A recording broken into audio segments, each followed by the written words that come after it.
1901 में William Digby ने लिखा था, शुरू शुरू में जो अंग्रेज आए उन्होंने बंगाल को लूट का शिकार समझा और ये लूट आज पहले से कहीं ज्यादा उग्र है। आज का इंग्लैंड भारत की दौलत से ही महान बना है। हाँ, ये लाइन तो मतलब आज की हमारी पूरी बातचीत का सार है। बिल्कुल।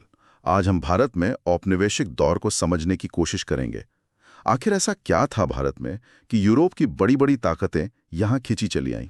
और फिर उन्होंने यहाँ अपनी सत्ता जमाई कैसे, इसी पर हम आज गहराई से बात करेंगे। हमारे पास जो भी ऐतिहासिक स्रोत हैं वो इस पूरे दौर की एक बहुत उलझी हुई तस्वीर दिखाते हैं। तो हमारा मकसद यही है कि हम उन स्रोतों से जरूरी बातें निकालें और समझें कि उस समय असल में हुआ क्या था। तो आज हम पुर्तगालियों के आने से शुरू करेंगे, फिर डच और फ्रांसीसी कोशिशों को देखेंगे और आखिर में ब्रिटिश ईस्ट इंडिया कंपनी पर आएंगे जिसने पूरे खेल को ही बदल दिया। ठीक है। लेकिन सबसे पहले ये समझना जरूरी है कि उपनिवेशवाद या कॉलोनियलिज्म होता क्या है। सीधे शब्दों में कहें तो जब एक ताकतवर देश किसी दूसरे इलाके पर कब्जा करके वहां अपना राजनैतिक और आर्थिक दबदबा कायम कर लेता है, उसे ही उपनिवेशवाद कहते हैं। तो चलिए शुरू करते हैं उस समय से जब भारत कह सकते हैं कि एक चुंबक की तरह दुनिया को अपनी ओर खींच रहा था। हाँ। औपनिवेशिक दौर से पहले मतलब 16वीं सदी में भारत दुनिया की सबसे बड़ी अर्थव्यवस्थाओं में से एक था। कहते हैं कि उस वक्त दुनिया की कुल जीडीपी का लगभग 1/4 हिस्सा भारत से आता था। और इसमें कोई हैरानी की बात भी नहीं है। भारत के मसाले, बेहतरीन मलमल और सूती कपड़े, हाथी दांत, कीमती पत्थर, चंदन, बिल्कुल, इन चीजों की यूरोप के बाजारों में जबरदस्त मांग थी। और भारत की यही बेहिसाब दौलत यूरोपीय शक्तियों के लिए सबसे बड़ा आकर्षण थी। तो इस दौलत की तरफ सबसे पहले कौन सी यूरोपीय ताकत पहुंचे? सबसे पहले आए पुर्तगाली। 1498 में वास्को डी गामा केरल के कालिकट तट पर उतरा और इसी के साथ भारत में यूरोपीय दखलंदाजी का एक लंबा दौर शुरू हो गया। अच्छा। हालांकि कालिकट के राजा ने उसका स्वागत किया, लेकिन गामा का बर्ताव बहुत आक्रामक था, इसलिए बात ज्यादा बन नहीं पाई। कितना आक्रामक? मतलब एक मेहमान की तरह आया था या हमलावर की तरह? कहना मुश्किल है, लेकिन जब वो अपनी दूसरी यात्रा पर आया तो उसने भारतीय व्यापारियों को बंदी बनाया, उन्हें तड़पाया, उनकी हत्या की और समुद्र से कालिकट शहर पर बमबारी भी की। अरे बाप रे। हाँ, 1510 तक पुर्तगालियों ने गोवा समेत भारत के पश्चिमी तट पर कई ठिकाने बना लिए थे।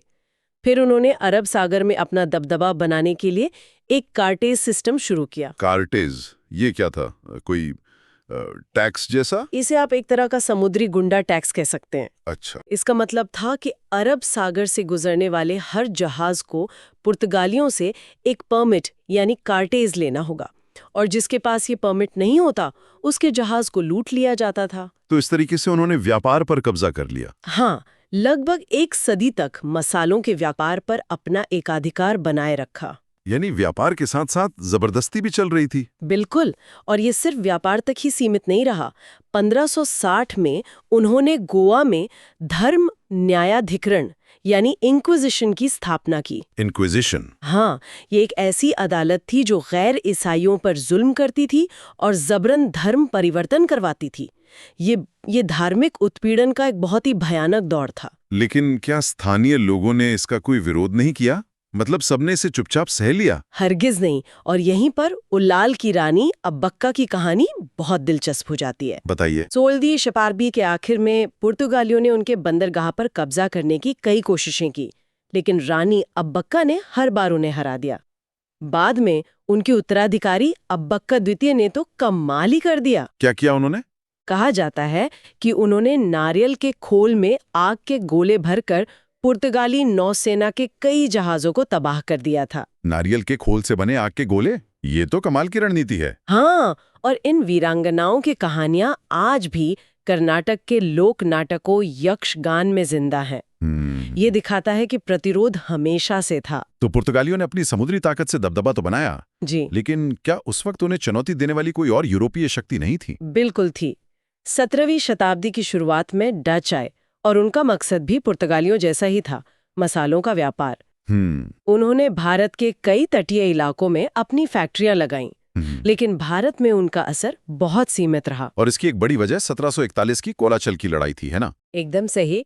उस लड़ाई में ट्रावनकोर के राजा मार्तंड वर्मा ने डच सेना को जमीन और समुद्र दोनों जगह बुरी तरह हराया। अच्छा। ये इतिहास की उन गिनी चुनी घटनाओं में से एक है जहां किसी एशियाई ताकत ने किसी यूरोपीय औपनिवेशिक ताकत को हराया हो।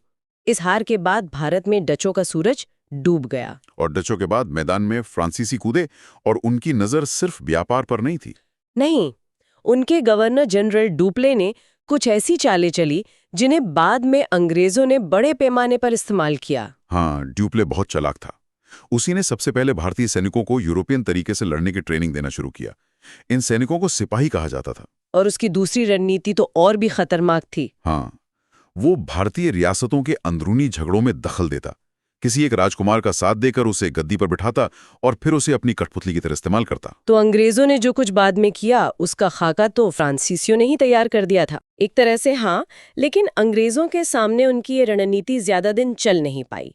कर्नाटक युद्धों में अंग्रेजों से हारने के बाद फ्रांसीसियों का दबदबा सिर्फ पौंडीचेरी तक सिमट कर रह गया। और यहीं से कहानी का रुख ब्रिटिश ईस्ट इंडिया कंपनी की तरफ मुड़ता है।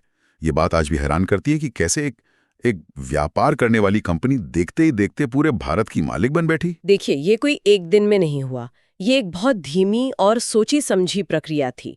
कंपनी ने शुरुआत में खुद को सिर्फ एक व्यापारी के तौर पे पेश किया। अच्छा। इसी वजह से उन्हें सूरत, मद्रास, बम्बई और कलकत्ता जैसे बड़े शहरों में अपने ठिकाने बनाने में कोई खास दिक्कत नहीं हुई। लेकिन पर्दे के पीछे उनकी तैयारी कुछ और ही थी और उनका सबसे बड़ा हथियार था फूट डालो और राज करो। बिल्कुल। कंपनी के लोग भारतीय राजाओं और नवाबों की आपसी दुश्मनी का पूरा फायदा उठाते थे। वो एक राजा को दूसरे के खिलाफ भड़काते, सैनिक मदद का वादा करते और फिर धीरे धीरे उस राज्य की राजनीति पर हावी हो जाते। और 1757 की प्लासी की लड़ाई इसका सबसे बड़ा और शर्मनाक उदाहरण है। हाँ, प्लासी की लड़ाई का जिक्र बार बार आता है, लेकिन इसे सिर्फ एक लड़ाई कहना शायद सही नहीं होगा। इसमें सैन्य ताकत से ज्यादा धोखेबाजी का हाथ था, है ना? आपने बिल्कुल सही पकड़ा।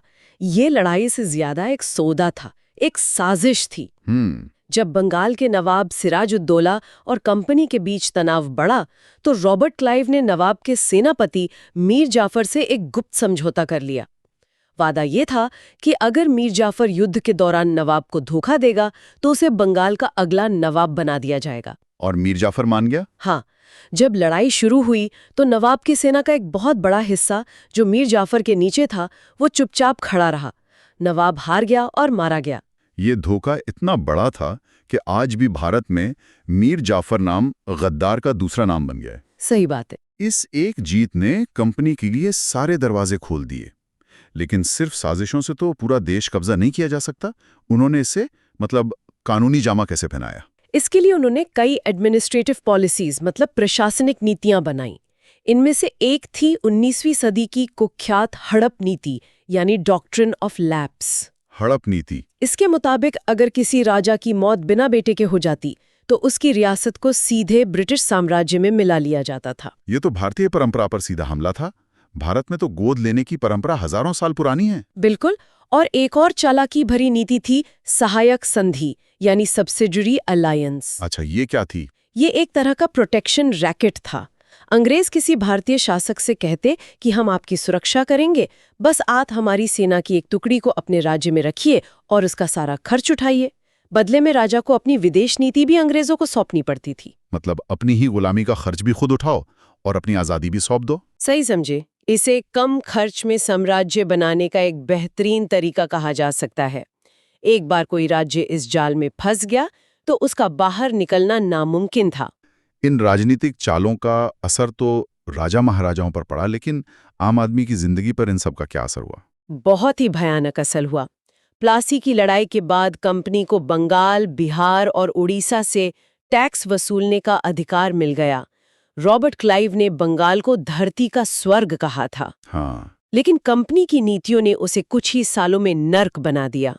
कंपनी का पूरा ध्यान ज्यादा से ज्यादा लगान वसूलने पर था, लोगों की भलाई पर नहीं। और इसका नतीजा बंगाल के उस भयानक अकाल के रूप में सामने आया। हाँ, 1770 से 1772 के बीच बंगाल में जो अकाल पड़ा वो इतिहास के सबसे भयानक अकालों में से एक है। हुआ ये कि लगातार 2 साल फसल खराब हुई, लेकिन कंपनी ने टैक्स कम करने के बजाय कुछ जगहों पर बढ़ा दिया। इंतजार, मतलब लोग भूखे मर रहे थे और कंपनी टैक्स बढ़ा रही थी। ये तो जानबूझकर किया गया नरसंहार जैसा लगता है। कई इतिहासकार इसे ऐसा ही मानते हैं। नतीजा ये हुआ कि इस अकाल में करीब 1 करोड़ लोग मारे गए।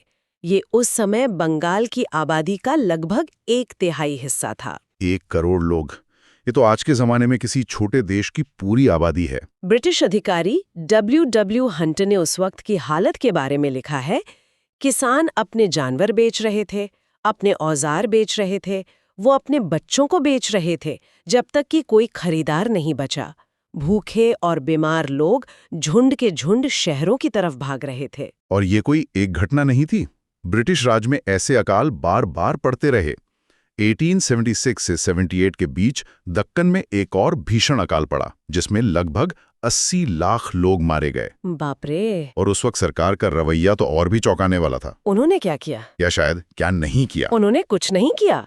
उस वक्त के वाइसरॉय लॉर्ड लिटन ने फ्री मार्केट का हवाला देते हुए अनाज की कीमतों को कंट्रोल करने से साफ मना कर दिया।